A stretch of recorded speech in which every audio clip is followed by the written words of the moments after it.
N'était pas un rêve. Parce que c'était vérifiable. C'est-à-dire? Au départ, j'ai suivi ma mère. J'étais sur le toit de la voiture et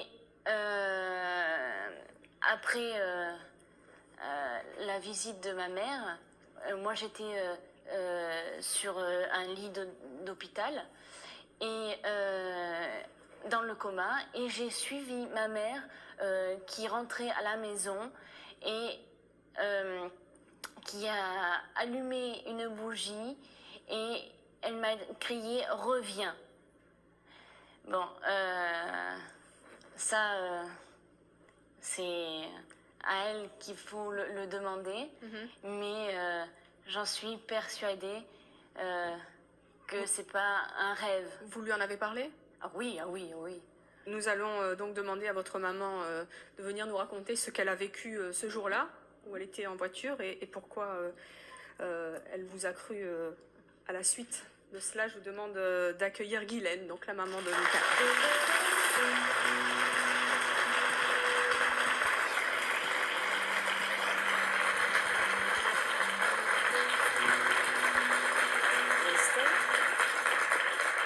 Bonjour Guylaine, Bonsoir. vous avez 50 ans, vous avez 2 enfants, vous êtes guide touristique et pas dans l'au-delà.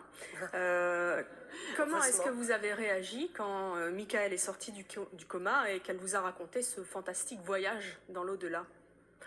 Eh ben, au début, j'étais très très surprise. Je n'arrivais pas d'abord à comprendre tout ce qu'elle me racontait. Ça dépassait un petit peu mon entendement. Mais au fur et à mesure qu'elle me donnait des preuves, d'abord la première preuve qu'elle m'a donnée, Donc la voiture? c'est cette voiture, la bougie, exactement. Racontez-nous ce qui s'est passé, vous, de votre côté, dans la vraie vie. Dans la vraie vie, c'est-à-dire que je suis partie de l'hôpital rapidement quand on m'a dit il n'y a plus d'espoir, il n'y a plus rien. Elle est cliniquement morte. Je me suis dépêchée d'aller chez moi prendre quelques affaires et je ne suis pas partie avec ma voiture.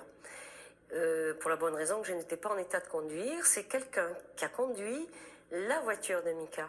Et Mika ne voulait surtout pas qu'on touche sa voiture. Alors, je suis arrivée à la maison.